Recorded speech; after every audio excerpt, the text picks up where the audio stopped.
When it comes to the paranormal or supernatural, one doesn't have to believe in it to have it come up out of the darkness and into the light, revealing its ugly face.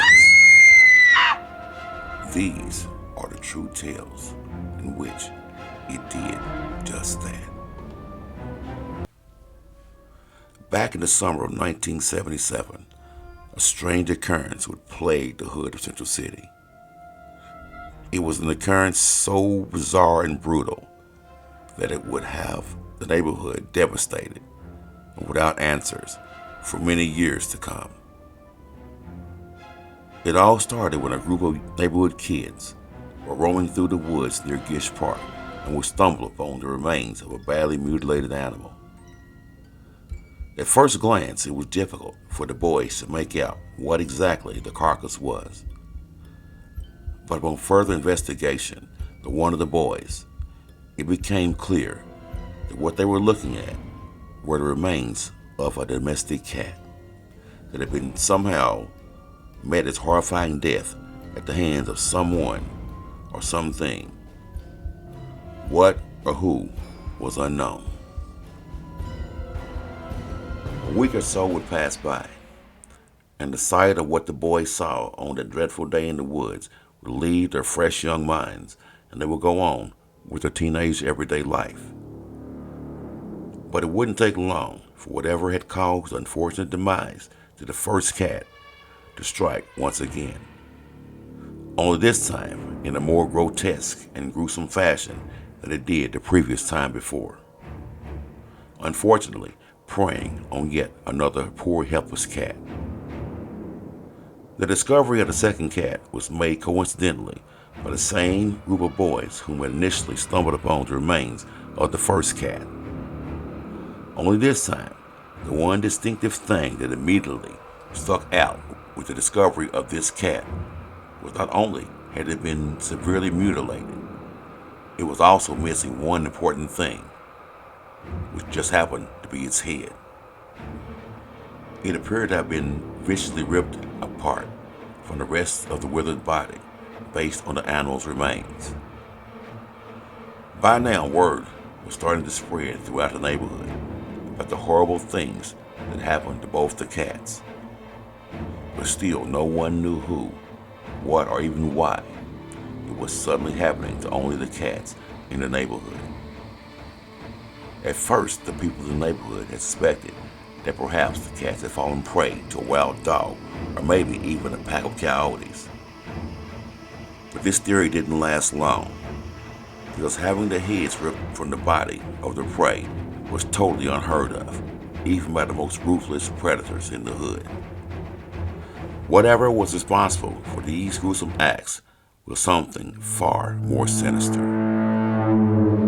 Another week would go by, and this time, not one, not two, but 3 cats will be found near the ditch in Gish Park, with their bodies ripped apart from limb to limb, and their remains having been found scattered out in various areas throughout the ditch. Word was quickly spreading in the neighborhood of a potential vicious prowler that worked at night, one that showed no remorse for the poor, innocent felines.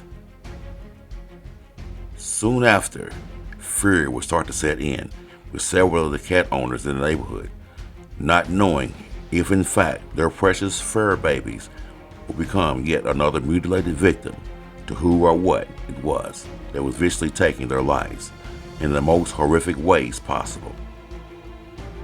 It appeared evident to everyone in the neighborhood that the old rumor that cats have 9 lives was either wrong, or these unfortunate cats had succumbed in their 9th life, no pun intended. By the month's end, a total of 13 cats had been found dead. In the community, we had another 11 or so reported missing by their owners, with still no indication to who the culprit was. All that was clear was that it was definitely headed out for cats. Rumor had begun to spread amongst the younger kids in the neighborhood about one of their peers known to loathe cats, perhaps being the culprit. But whenever approached by the group of kids, he was in total denial, stating that as much he couldn't stand the sight of cats, he would never stoop so low they would do any type of harm to any of the cats, let alone kill them. Convinced that their friend had been totally honest with them, the group of kids, as well as the entire community, were still left with a lot of questions and no answers. Weeks would pass by after the last cats were found dead, and as mysteriously as the killings had started, they would end without a single death having been reported for nearly a year. But the story of the cat slayings was far from being over. In May of 1978, just a year later, the same group of kids would once again find themselves hanging out late night in Gish Park. It was around 11:30 p.m. and all the guys were seated at the picnic table swapping hood tales. One of the guys asked the rest of the gang if they had heard that. Not knowing at first what he was referring to, they all laughed at the friend and continued to talk amongst themselves. Then, out of nowhere, sounds could be heard coming from the nearby woods. Sounds so distinct that without any doubt in their minds, they all knew what the sounds belonged to. They were unmistakably so, the sounds of several cats meowing so loud that the sounds echoed throughout the woods. After initially getting over the fear that had set in from the sounds of the cats, mischief soon followed, and wanting to actually see the culprits causing the ruckus, the gang got up off the picnic table and slowly made their way towards the woods. After crossing the ditch and going into the woods, the meowing sounds seemed to only intensify with each step the boys took.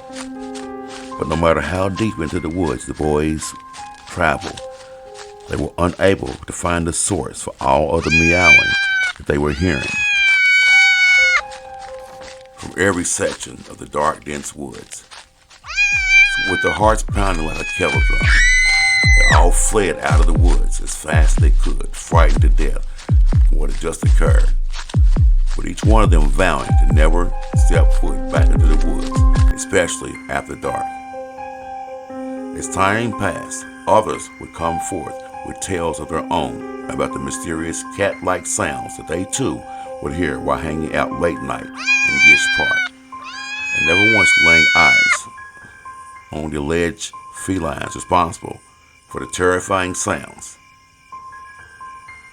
Even to this day, rumor still has it that one finds themselves hanging out in the hood, they too can hear the desperate cries of the lost souls from all of the cats that unfortunately lost their lives to some unseen entity that plagued the town of Central City back in 1977 for reasons unknown. Please be sure to like, comment, and subscribe to my channel for more terrifying tales from the hoods.